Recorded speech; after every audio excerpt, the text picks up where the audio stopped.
Hey, everybody, this is Joseph Pasek, and welcome to the Fired Up Network. Welcome back. The sports wrap, a lot of sports to get into with the broadcasting legend, Storm and Norm Rumack.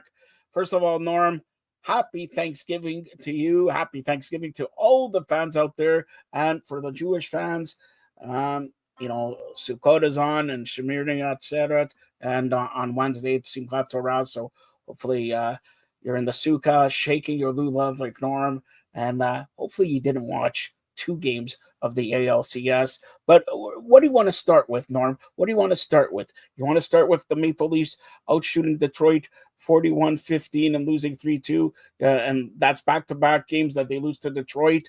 And you want to start with the Blue Jays losing back-to-back games to Seattle in the ALCS. Two Monday Night Football games, my Buffalo Bills trailing 21-14. They got lucky at the end of the half. You want to start with Seth Rollins getting the tsunami by Bronson Reed in WWE.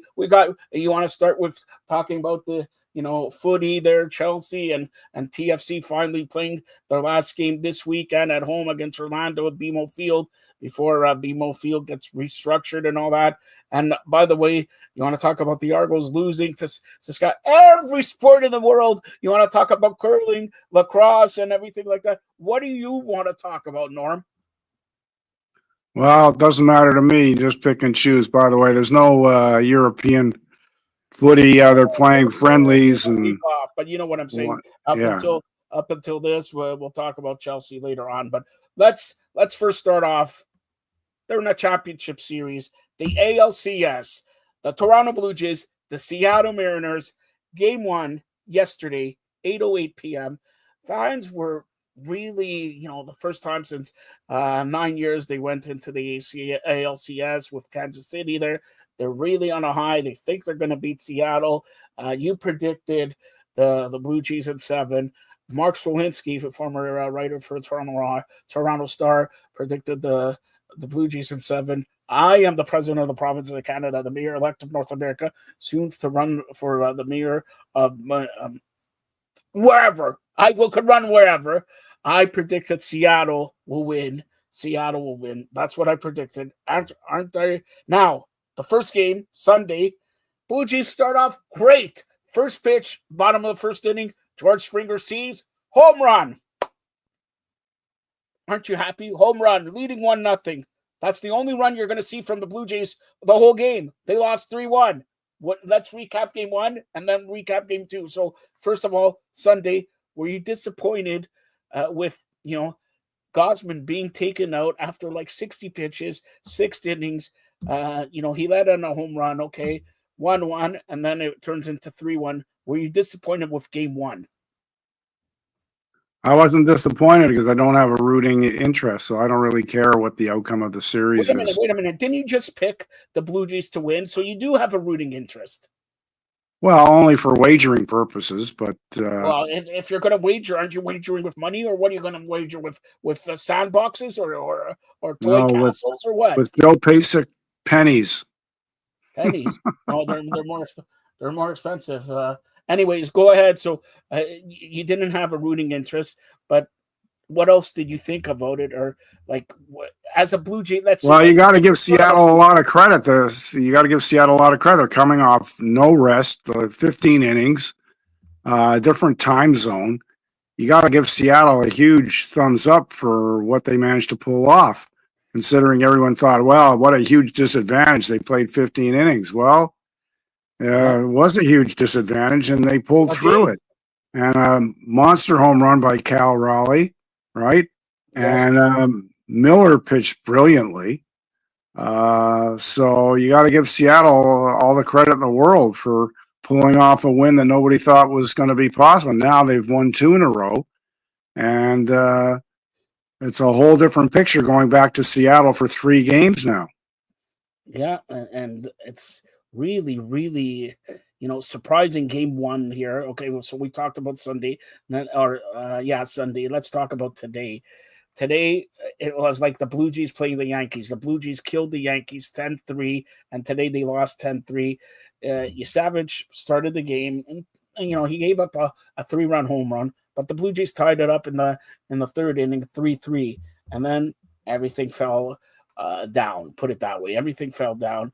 What do you think of today's result? The Blue Jays losing to Seattle in Game 1, 3-1. Tonight, 10-3. I don't know. I mean, only the Blue Jays know, inside their locker room. I mean, did they perhaps take Seattle a little lightly?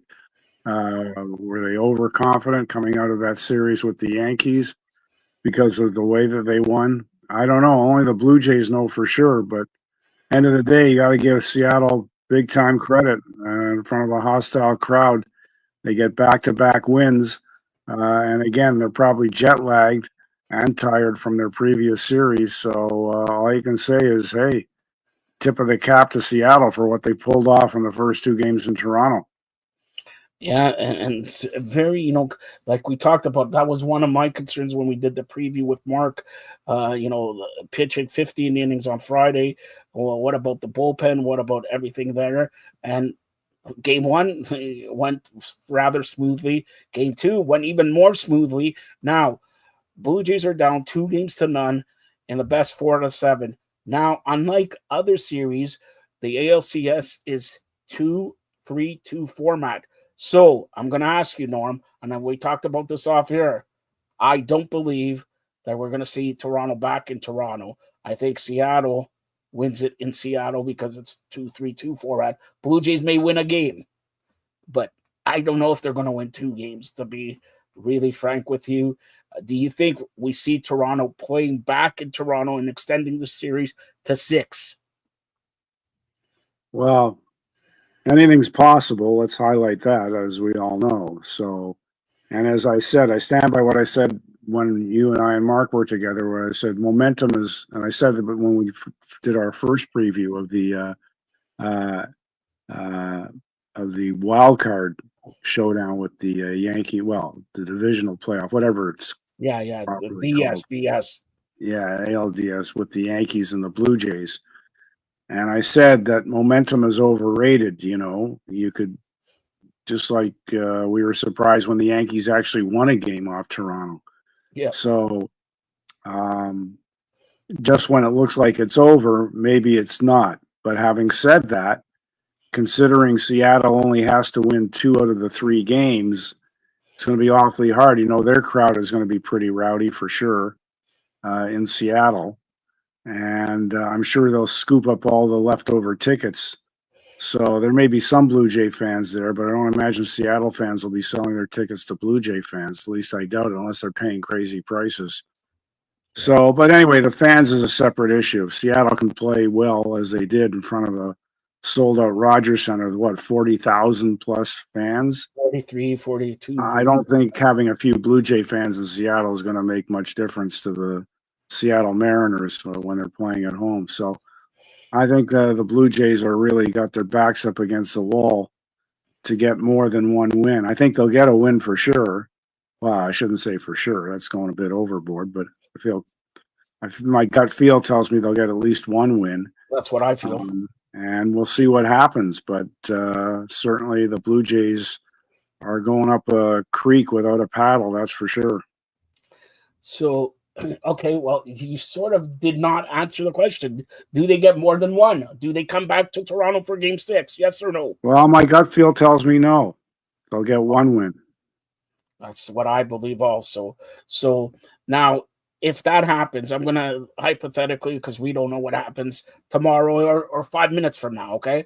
So if that happens, what do you think of the Blue Jays season if they don't come back? Put it that way. Give me your synopsis of the Blue Jays season, going to the ALCS, disappointing, losing here. But what do you think? Give me your synopsis. Well, you remove all emotion from it. They certainly improved quite a bit over last year. They've certainly got some good talent on the squad. So I guess, you could say there's reason to be optimistic, but I think we're doing a synopsis, a review a little bit too early. Let's see what happens on the West Coast. Yeah. And, if they get eliminated, then we can do a review. But, if it turns out that way, I'd say, well, overall, the Blue Jays improved substantially over a year ago. So you got to give them that. And it's a question of what they do in the off season. But you got to expect, Joe, and you and I were talking about this off air. Next year, the Yankees, there's going to be someone's going to pay a price for the way they lost to the Blue Jays. I don't Yeah, know if it's going to be Aaron Boone or whatever, but uh, they're not going to be very happy with the way they exited, considering the money they spent and the kind of talent they got on the roster. So I say that with the idea that the Yankees are going to spend some money and improve their team. You know that the Red Sox will. The Orioles can't be that bad 2 years in a row. They've just got too much talent. We were talking about that with Mike Wilner. So call it a bump in the road or a big bump in the road that the Orioles hit. But I think the Orioles are going to be a lot more competitive. And Tampa Bay is always a thorn in the side of everybody else in the AL East. They're a hard team to play against. We've seen that so many times, not just Toronto, but other clubs. They make it really hard for you. They're a well-run organization on a very low budget, about third or fifth from the bottom.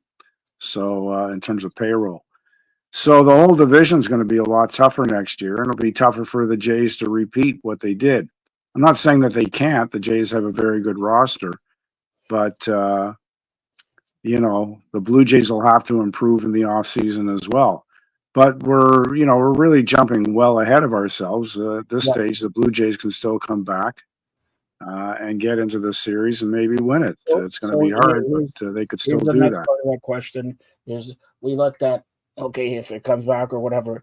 Now, as you know, most Blue Jay fans are probably down for the first two games.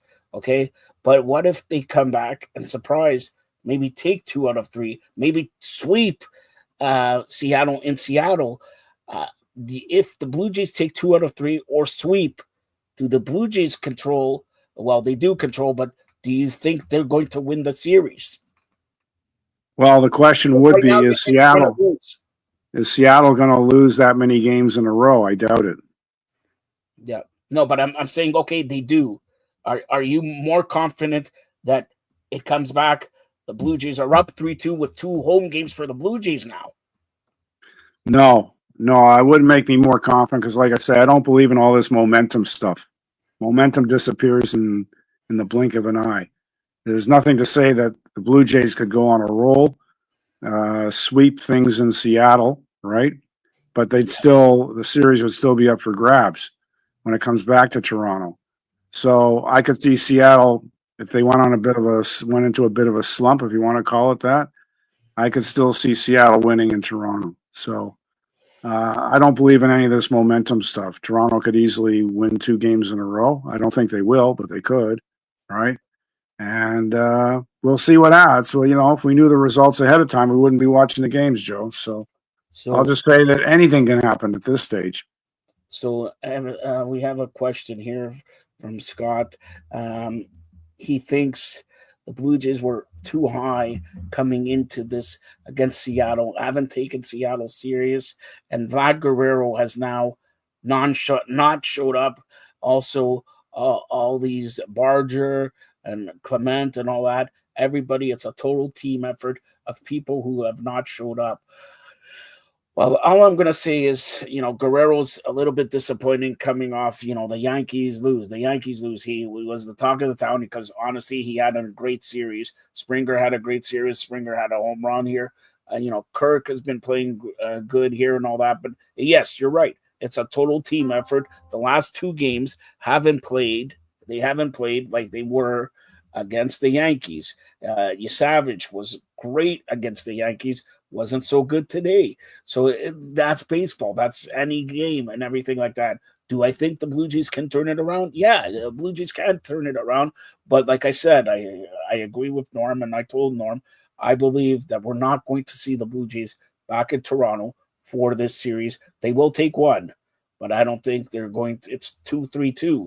So Seattle, I know, is going to come out, and the fans in Seattle are going to be, they haven't seen them since, 15th inning against the Tigers, like they're going to go crazy there. So key is on Wednesday. And Wednesday, by the way, they announced that Beaver is pitching for the Blue Jays. Okay. And he has more experience and all that. That's why he will pitch on the road there. Beaver, it's a must win for the Blue Jays because we talk about going down 2-0. But now, if they lose 3 games in a row, forget it, right? It's a must win for the Blue Jays. Now, for Wednesday, do you think the Blue Jays will pull off a win? Well, I don't know. I could say yes or no. Maybe they will, maybe they won't. I don't know if they're going to pull off a win. Like I said, I think No, you give they'll me your win. opinion. That's what I'm saying.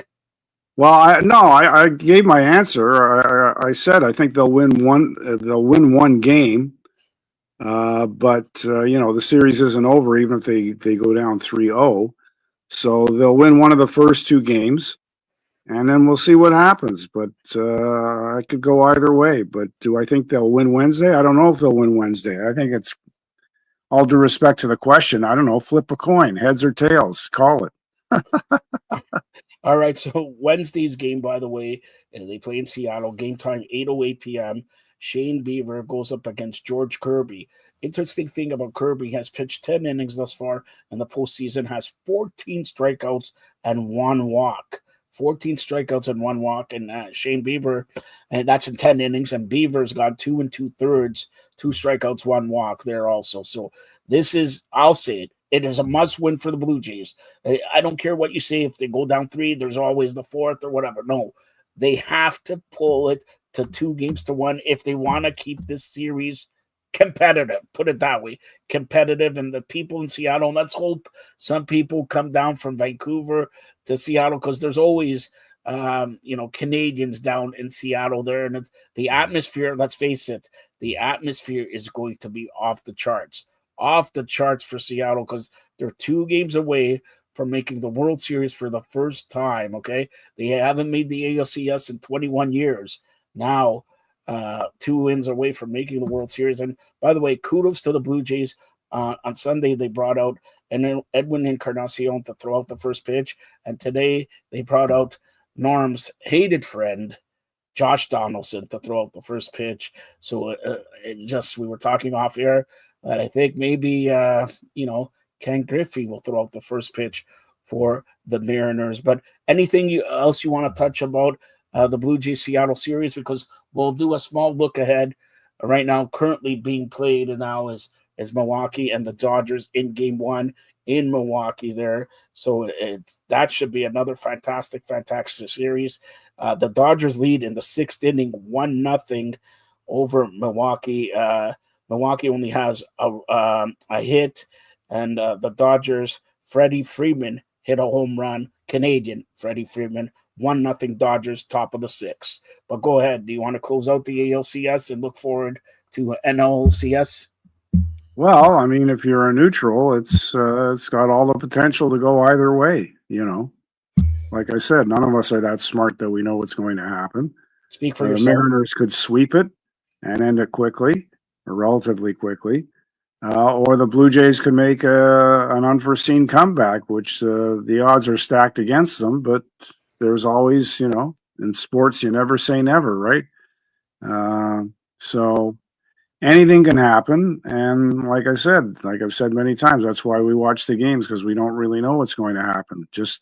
So I throw out all this momentum stuff. I've said it before. I've said it a million times. When you think you know what's going to happen, well, guess what?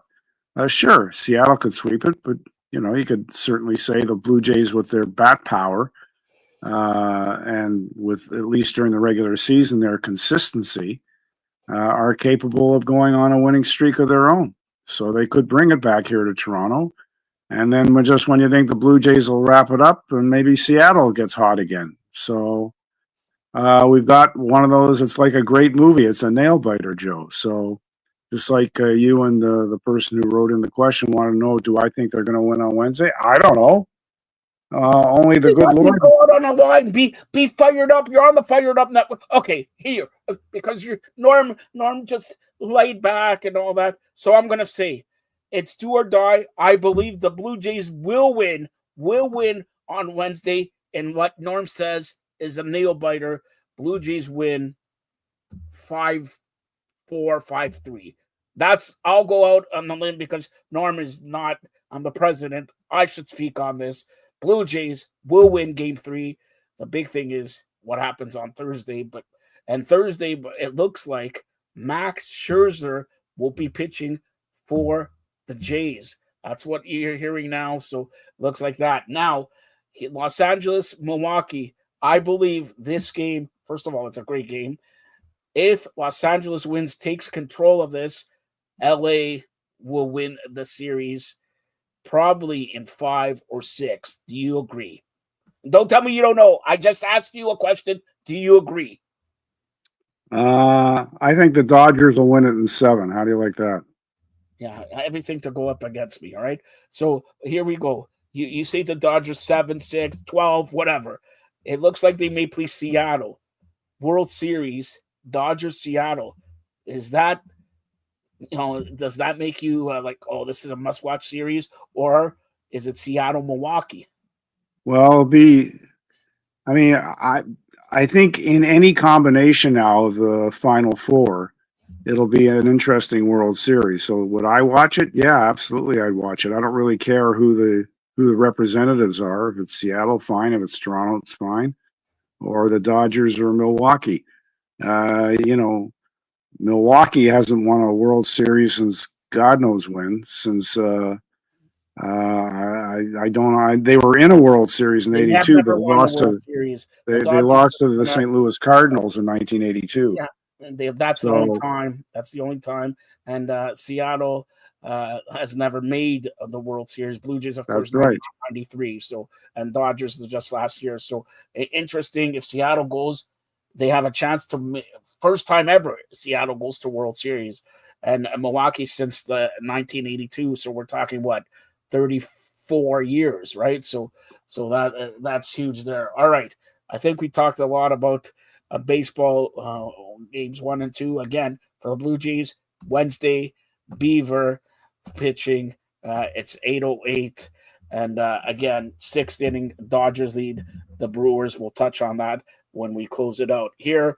Now let's talk about next Tuesday, Norm. Next Tuesday, the NBA is back, and I mentioned this because the famous show that I get invited all the time, you don't because people see you drinking on live TV and all that. That's the problem. You and Charles Barkley have they have the great show, Charles and Ernie and Shaq and all that will debut on ESPN.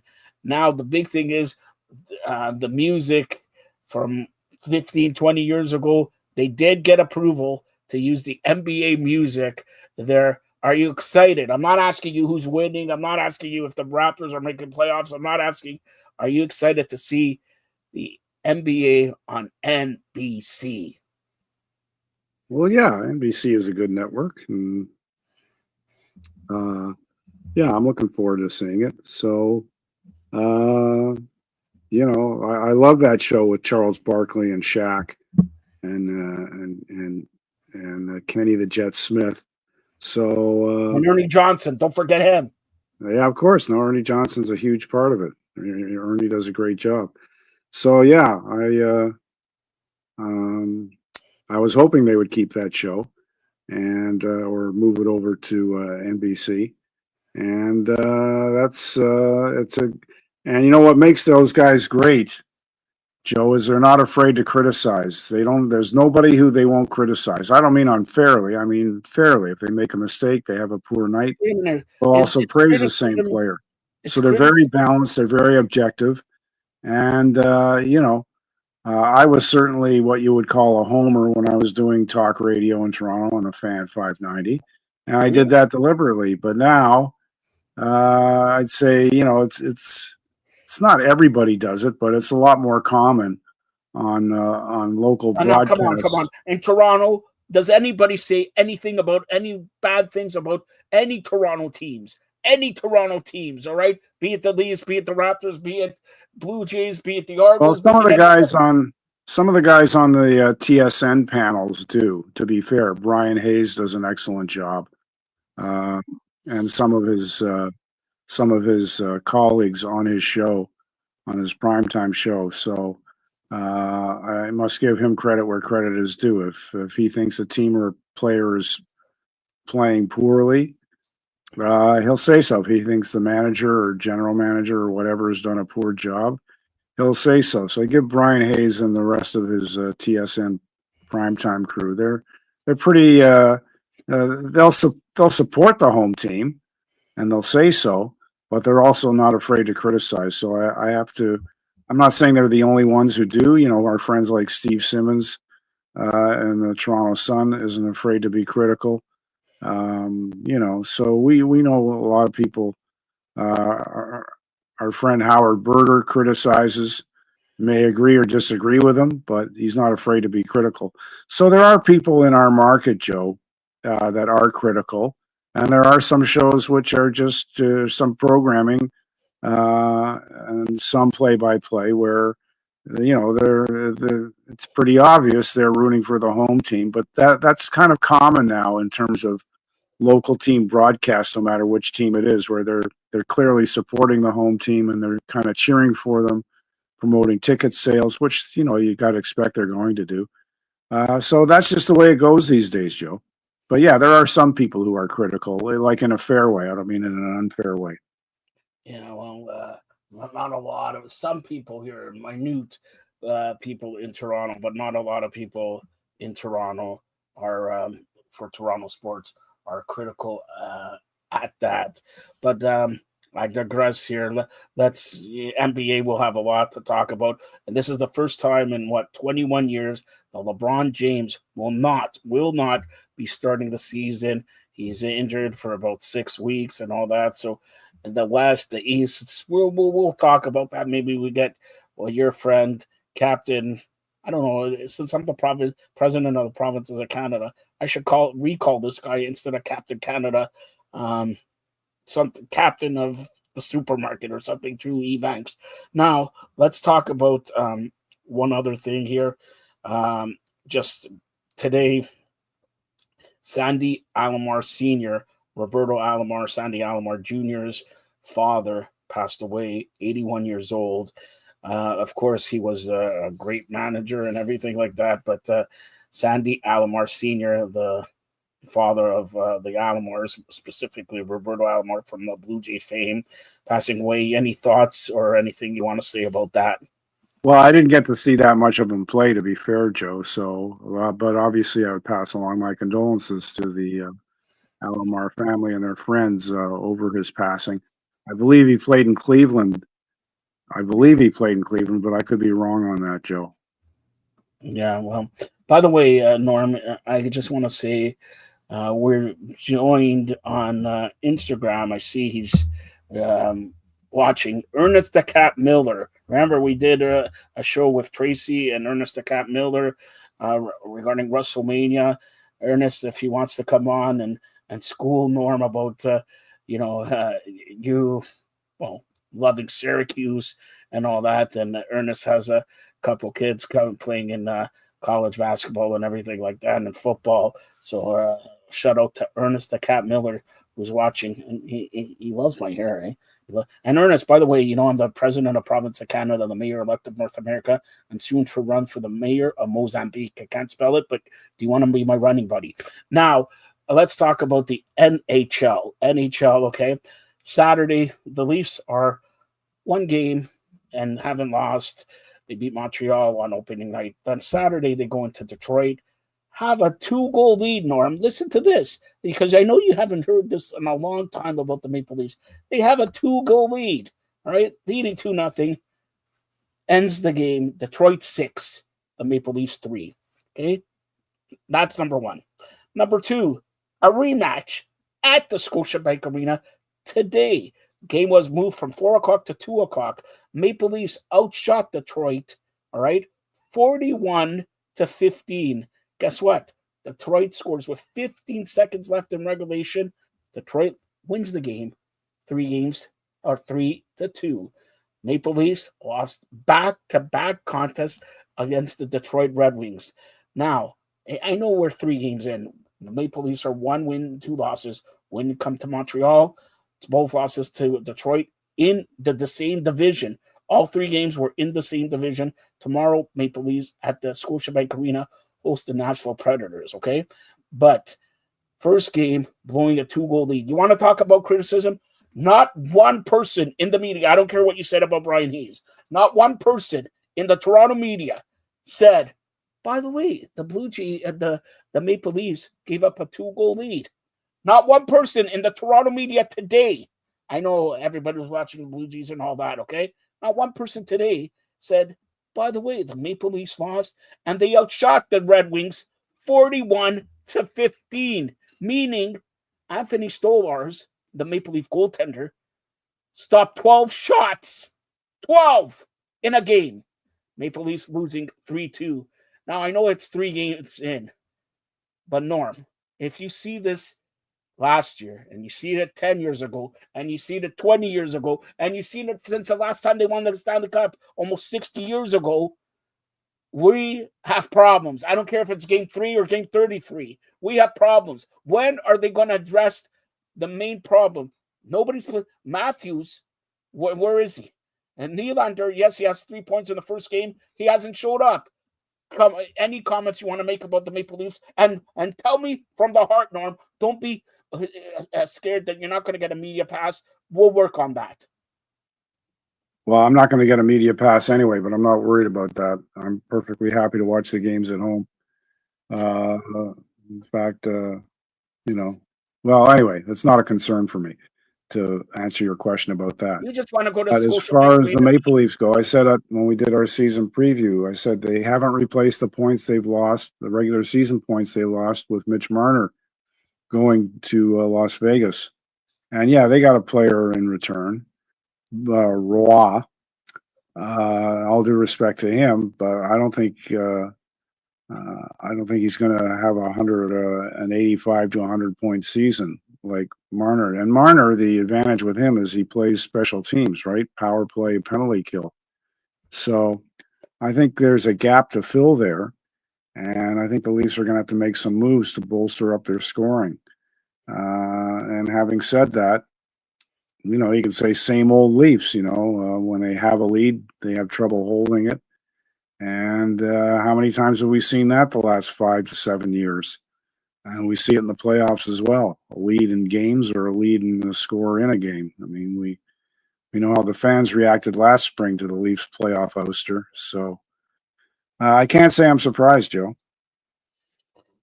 Well, there is nothing to be surprised about, but I think they're going to struggle. They're going to make the playoffs, but forget about winning the Atlantic Division. They'll be lucky to finish third, because you look at Florida, and Florida's undefeated. You look at Tampa just beat Boston, who Boston was just undefeated also, right? So Boston has improved, Tampa has improved, Florida's still there, and Florida's doing it without, all these injuries.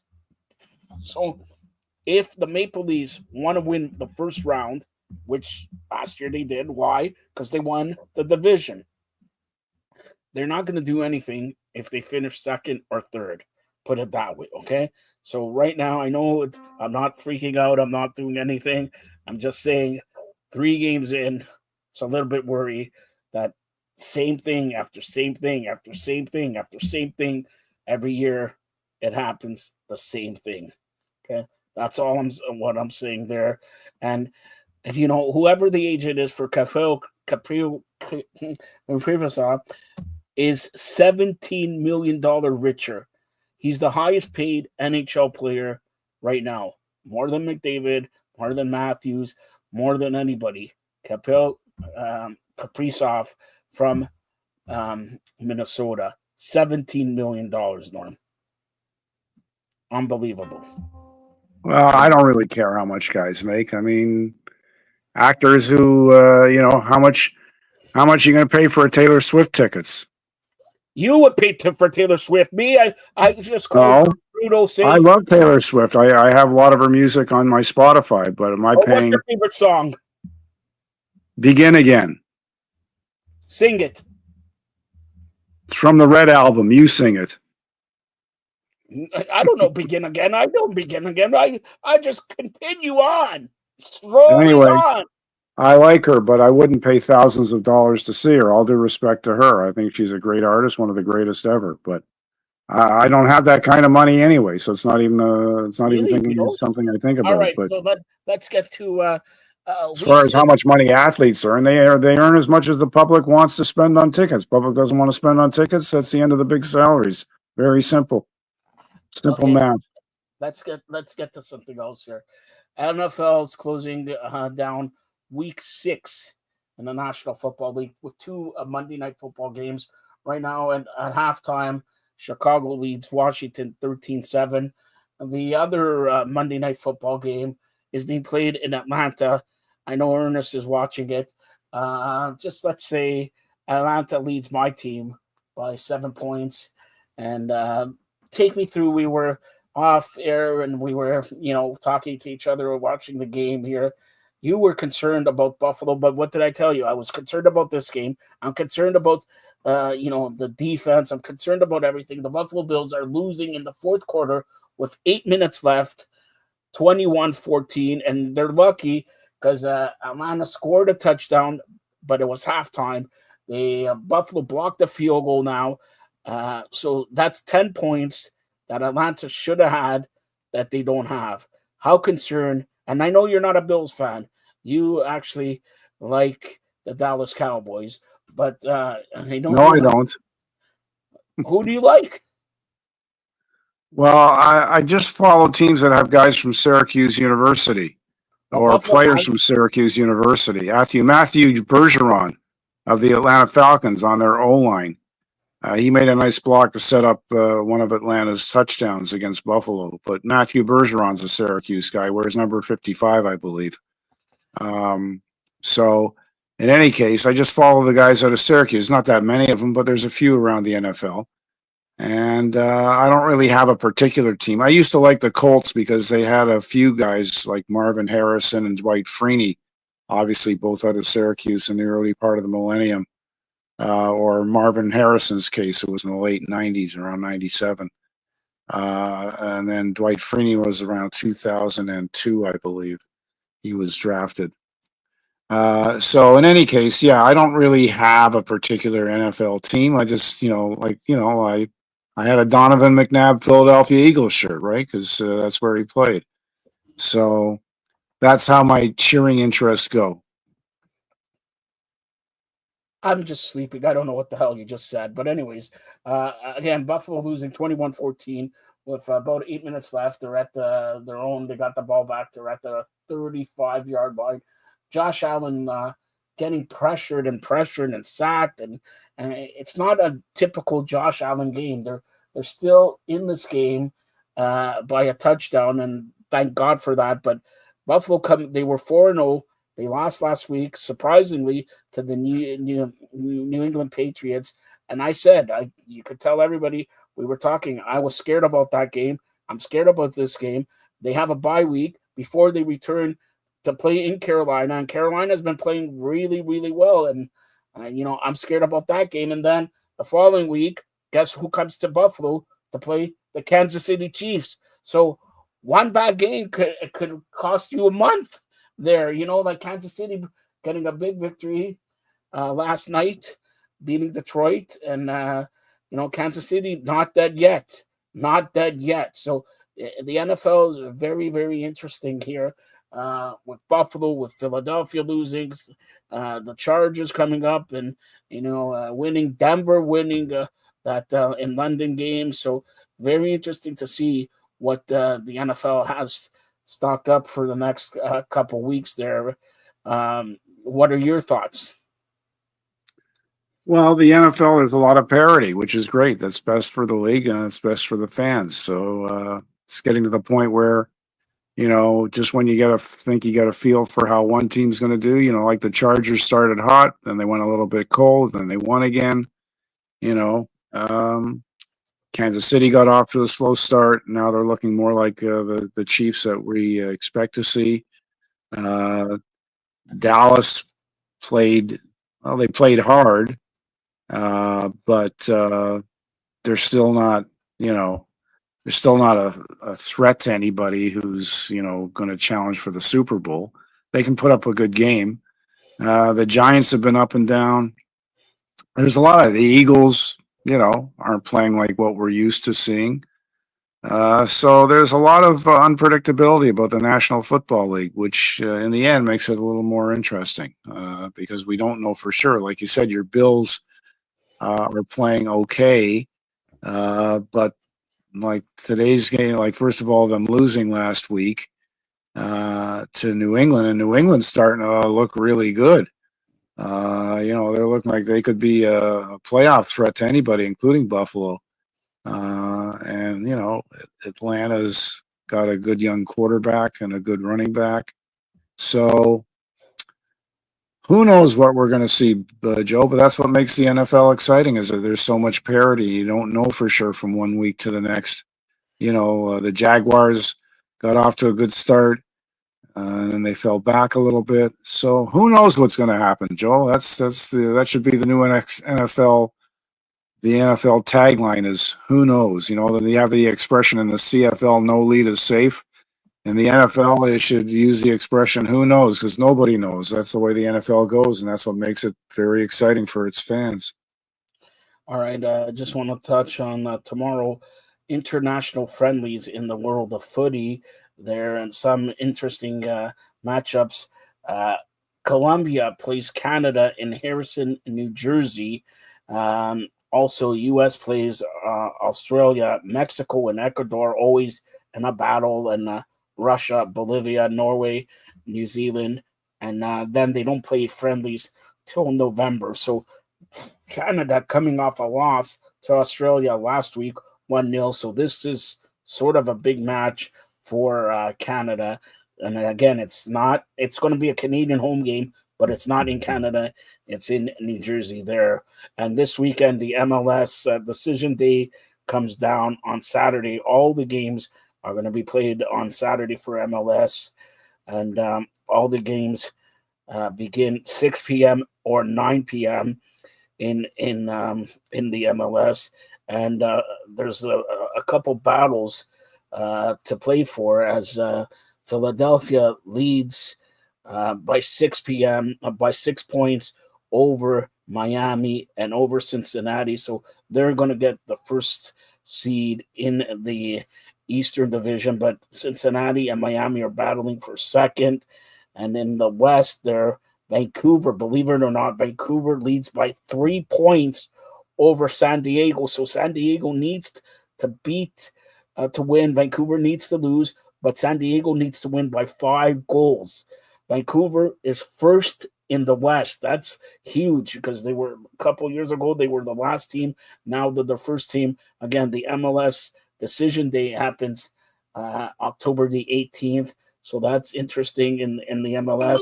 Like you said, in all these international leagues, they are having breaks now. But I'll give it to you here.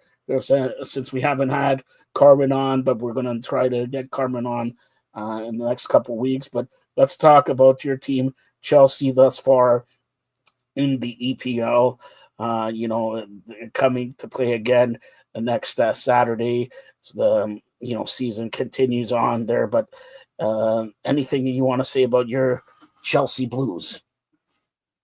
Well, they're in seventh place, but there's a lot of parity. Talk about parity in the NFL. There's a lot of parity in the EPL, and there's not that many points between first place and like 15th place.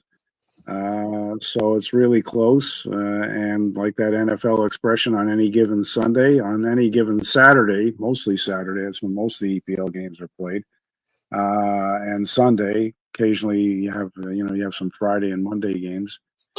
But anybody can beat anybody. As far as Chelsea, they've got a lot of injuries. I know people don't like hearing that, but I'm not lying. I'm telling the truth, including Cole Palmer.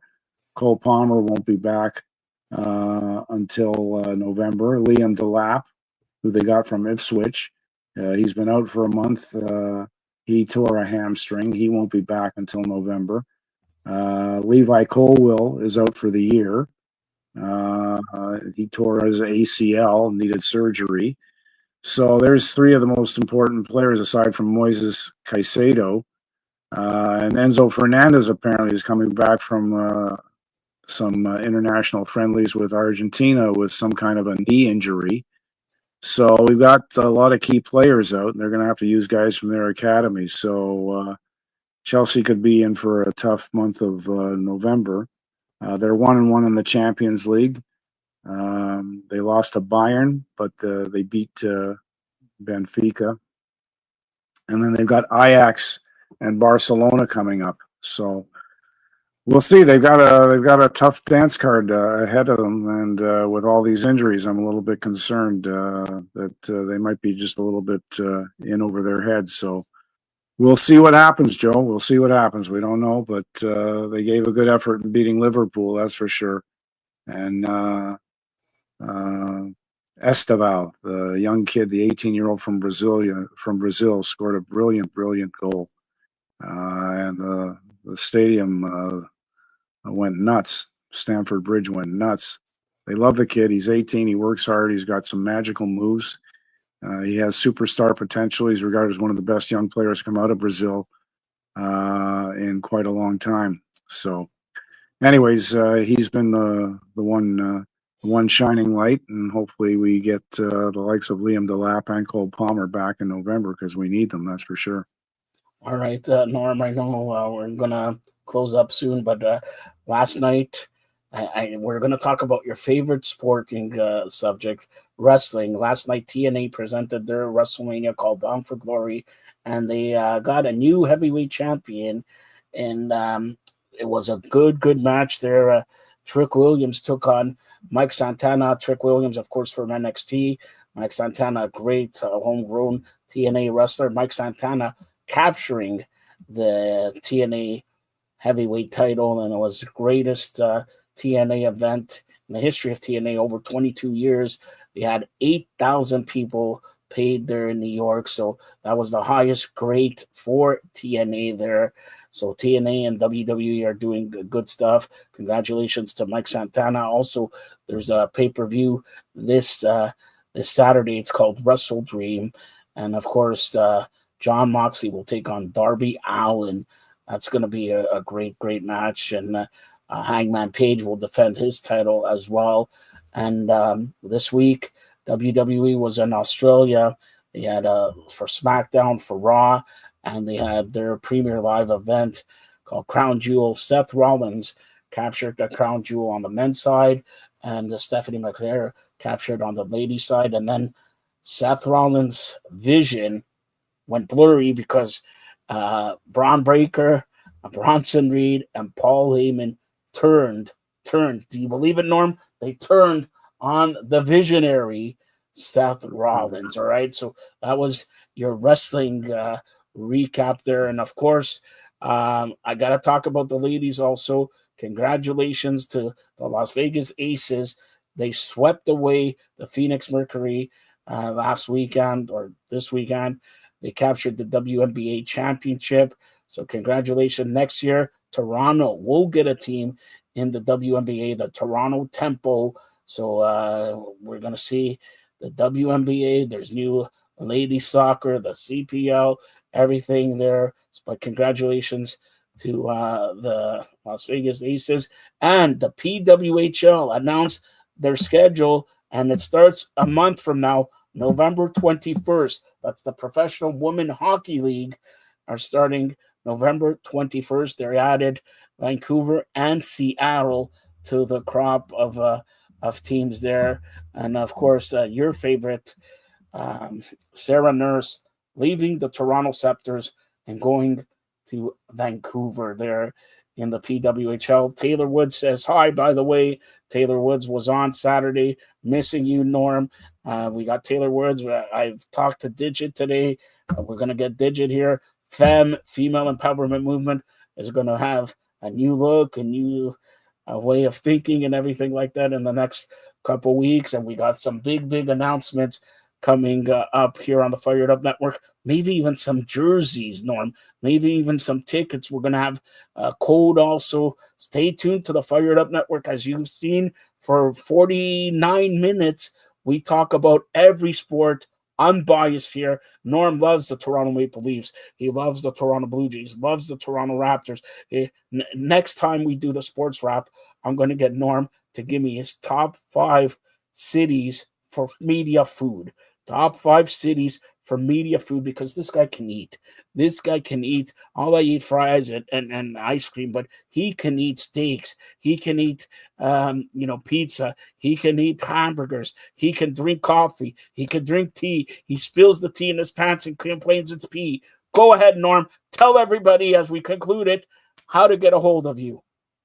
Yeah, right here on the Fired Up Network, Joe. A couple times a week, you and I have lengthy discussions about all the relevant sports that people are watching, like we did tonight. So right here on the Fired Up Network, check us out every day of the week. You'll find something interesting for your particular followings, whichever teams you follow, whichever cities they're in, and whichever sports they play.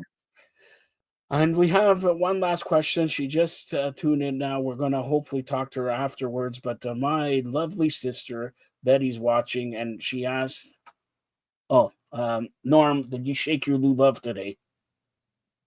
Never I have mind no about that. answer. I have no answer to that question.